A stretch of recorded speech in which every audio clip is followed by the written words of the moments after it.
Salve, salve, minha gente! 5 de maio de 2026, terça-feira da quinta semana do tempo da Páscoa.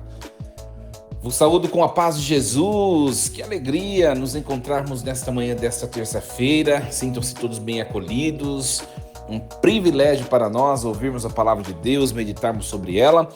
Iniciemos este nosso encontro nesta terça-feira em nome do Pai, do Filho e do Espírito Santo. Amém. Leitura dos Atos dos Apóstolos, capítulo 14, versículos do 19 ao 28. Naqueles dias, de Antioquia e Icônio, chegaram judeus que convenceram as multidões, então apedrejaram Paulo e arrastaram-no para fora da cidade, pensando que ele estivesse morto. Mas, enquanto os discípulos o rodeavam, Paulo levantou-se e entrou na cidade. No dia seguinte, partiu para Derbe com Barnabé. Depois de terem pregado o evangelho naquela cidade e feito muitos discípulos, voltaram para Listra, Icônio e Antioquia. Encorajando os discípulos, eles os exortavam a permanecerem firmes na fé, dizendo-lhes: é preciso que passemos por muitos sofrimentos para entrar no reino de Deus. Os apóstolos designaram presbíteros para cada comunidade, com orações e jejuns, eles os confiavam ao Senhor em quem haviam acreditado. Em seguida, atravessando a Pisídia, chegaram a Panfília, anunciaram a palavra em Perge e depois desceram para a Atália. Dali embarcaram para Antioquia, de onde tinham saído entregues à graça de Deus para o trabalho que haviam realizado. Chegando ali, reuniram a comunidade, contaram-lhe tudo o que Deus fizera por meio deles e como havia aberto a porta da fé para os pagãos. E passaram então algum tempo com os discípulos. Palavra do Senhor. Graças a Deus. Muito bem, meus queridos, nós estamos acompanhando o texto dos Atos dos Apóstolos nesse tempo da Páscoa. Estou cansado de falar para vocês, né? Já deve ter fixado no pensamento. Os Atos dos Apóstolos foram escritos por São Lucas, tá? Mais ou menos entre os anos 80 e 90, né?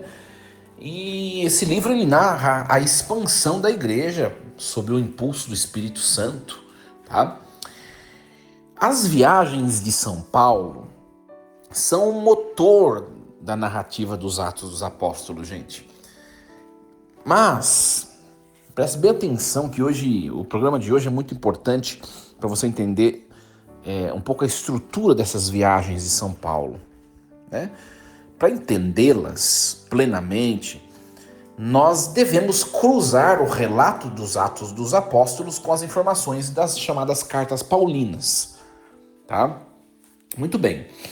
Então, de maneira geral, nós consideramos 4 viagens de São Paulo, tá? 4 viagens. A primeira viagem aconteceu mais ou menos entre os anos 46 e 49, tá? Está nos Atos dos Apóstolos, no capítulo 13 e 14, tá? Só que não está só nos Atos dos Apóstolos. A gente pode achar relato da primeira viagem também em Gálatas, no capítulo 1 e 2, tá? Como foi essa primeira viagem?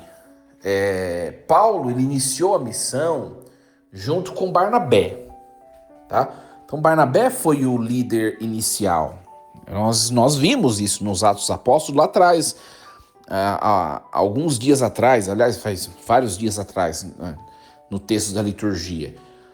Lembra? Quando começa a perseguição na igreja de Jerusalém, os discípulos se dispersam, e aí os discípulos chegam até Antioquia, que era um lugar onde não tinha ainda chegado o evangelho, e eles começam a pregar ali a igreja de Antioquia cresce, aí Barnabé sai lá de Jerusalém, enviado pelos apóstolos, vai até Antioquia, depois ele vai para Tarso, tá? Ele vai para Tarso, busca Paulo, não é? E ele volta para Antioquia. Então a missão inicia ali, essa viagem, com Barnabé e João Marcos, tá? Barnabé e João Marcos. E o que acontece? João Marcos, ele abandona a missão e volta e vai para Perge. Está no livro dos Atos 13, né? Nós vimos isso. Isso gerou umas tensões, né? Então Barnabé foi a figura essencial que buscou Paulo em Tarso e o trouxe para a missão, tá? Eles percorrem Antioquia, depois vão para Chipre, para Ásia Menor, Listra, Icônio, é tudo Ásia Menor, né? E depois, o texto de hoje, nos Atos dos Apóstolos, ele encerra essa primeira viagem, tá? E depois Paulo vai ter as outras viagens. A segunda viagem, por exemplo, vai dos anos 50 a 52, né? Nós podemos acompanhar nos Atos dos Apóstolos, capítulo 15 até o capítulo 18, tá? A segunda viagem tem também no primeira carta de Tessalonicenses, na segunda carta de Tessalonicenses, a carta aos Filipenses, a primeira carta aos Coríntios. Vocês percebem que as viagens são todas narradas nos Atos dos Apóstolos, mas elas estão nas outras cartas paulinas, tá? Por isso que precisa entender um pouco. Na segunda viagem, houve uma ruptura entre Paulo e Barnabé por causa de João Marcos, tá? Barnabé ele vai para onde Marcos tinha ido, e que é Chipre, né? E Paulo ele segue a sua viagem com Silas, né? A gente vê aí que o relacionamento entre eles não é tão fácil não, gente, né? Não é tão fácil não, né? No meio dessa viagem, junto com Silas, aí aparece a figura de Timóteo e de Lucas, que se juntam a Paulo, tá? Eles vão para a Ásia Menor e entram na área europeia, né? Filipos, Atenas, Corinto, tá? Depois nós temos a terceira viagem, mais ou menos dos anos 53, 58, que está no capítulo 18 ao capítulo 21 dos Atos dos Apóstolos. Também pode ser lida no livro, na carta aos Gálatas, aos Romanos, 1º e 2º Coríntios, tá? E aí Paulo continua com Timóteo, aí entra a figura de Erasmo, de Tito, tá? É a pregação de Paulo na Galácia, na Frígia, tá? Ele passa 3 anos em Éfeso. E depois nós temos a quarta viagem, que na verdade é uma viagem a Roma, que é do capítulo 27 ao 28 dos Atos dos Apóstolos. E nós temos as cartas que também relatam esta última viagem, que são as chamadas cartas do cativeiro, né? Efésios, Filipenses, Colossenses, Filemon. Então Paulo ele viaja como prisioneiro, tá? Lucas vai junto com ele, tá? Então sai de Cesareia, vai até Roma, né? Navegando, e foi aí que o seu navio afunda, foi nessa viagem indo para Roma, né? O navio afunda próximo a Malta, né? Muito bem. Eu fiz uma breve descrição, gente, das 4 viagens de Paulo. Nós precisamos entender que tudo isso está nos Atos dos Apóstolos, mas também sim, nós podemos achar isso nos outros textos paulinos, nas outras cartas, tá? Claro, a gente dá uma introdução bíblica, né? Mas não é um curso de Bíblia, né? A gente não consegue aprofundar. Por isso que é importante estudar a Bíblia, né? Estudar a Bíblia. Então, a perícope de hoje, eu já falei para vocês, é o capítulo 14, versículos do 19 ao 28, que nós ouvimos em comunhão com a igreja, né? Esse trecho de hoje, ele é a conclusão da primeira viagem, tá? Então Paulo está com Barnabé e eles acabaram de realizar milagres em Listra, tá? Quase que foram adorados como deuses, né? Nós ouvimos ontem, né, o texto. E o texto de hoje mostra a mudança drástica, né, de uma simpatia e de um desejo de adoração deles como deuses, agora passa para uma hostilidade, tá? Então, é um texto bastante curioso, bastante interessante. Olha só. Naqueles dias chegaram judeus de Antioquia e de Icônio que convenceram as multidões. Olha só.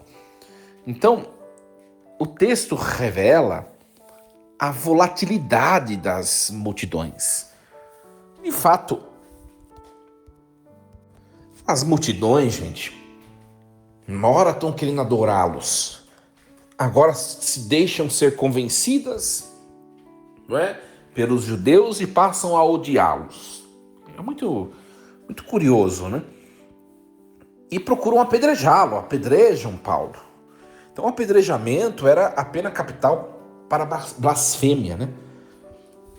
Quando era um crime religioso de blasfêmia, era o apedrejamento, a condenação, né?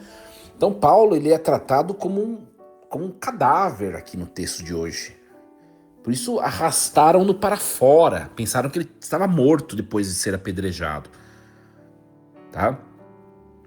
E o fato de ele se levantar enquanto os discípulos o rodeavam, aqui sugere uma intervenção divina mediada pela presença comunitária.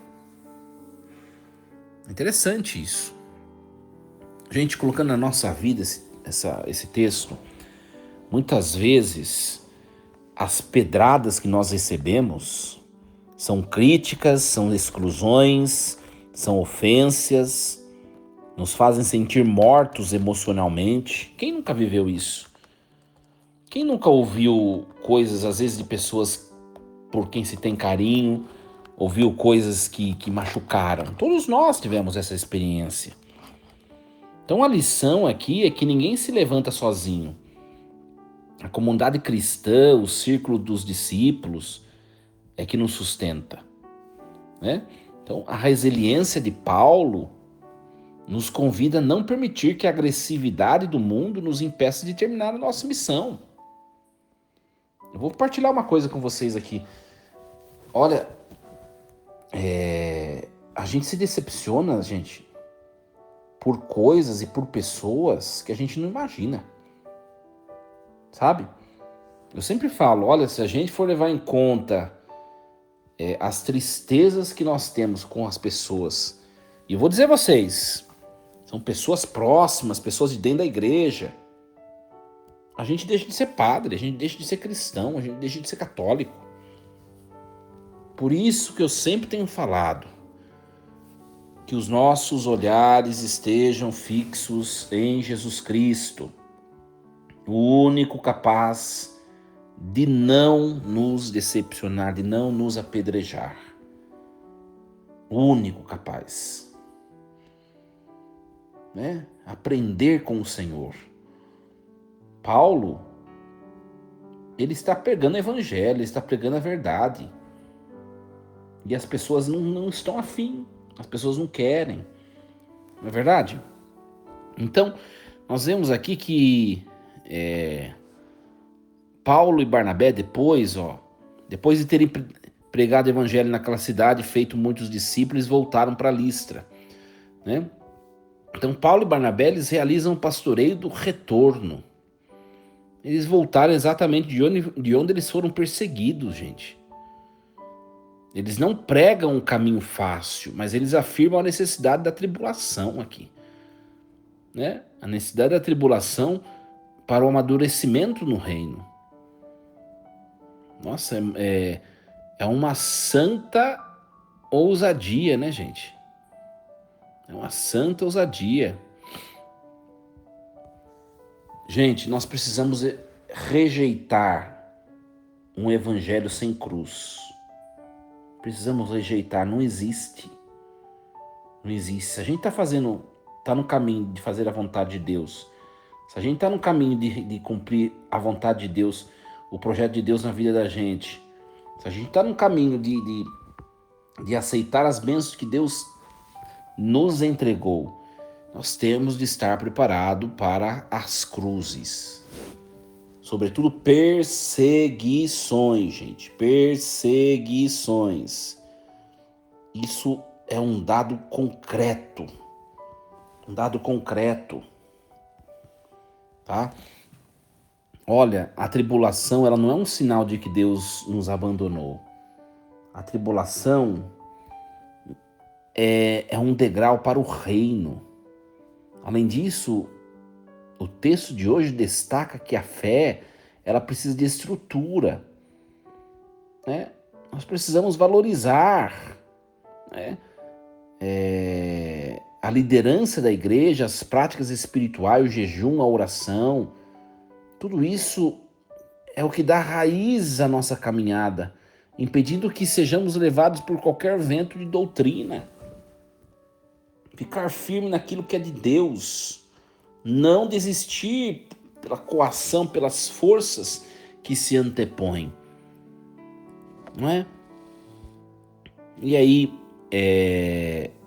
o texto de hoje, aí nós nos encontramos nele o relato finalzinho da missão de Antioquia, em Antioquia da Síria, né, que é a igreja mãe. Então, depois eles reconhecem, né? Eles reconhecem que o sucesso não foi mérito humano, mas que Deus, eles reconhecem o que Deus fizera por meio deles. É muito bonito isso, né? Muito bonito reconhecer o que Deus faz por nosso intermédio, né? E aqui tem no versículo 24 até o 28, né? A imagem da porta da fé que é aberta aos pagãos, né? Essa imagem consolida a universalidade da igreja, né? Então, o tempo de descanso e convivência fraterna encerra a jornada aqui, renovando as forças dos missionários, né?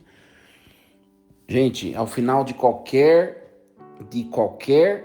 conquista, seja ela profissional, espiritual, nós devemos dar glória a Deus publicamente, né?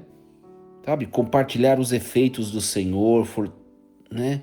Compartilhar as bênçãos de Deus, isso fortalece a comunidade, gente. É Deus quem faz, é Deus quem abre as portas, nós somos apenas os servos que atravessam, não é? Então, é um texto muito bonito mesmo, muito bonito, texto fantástico.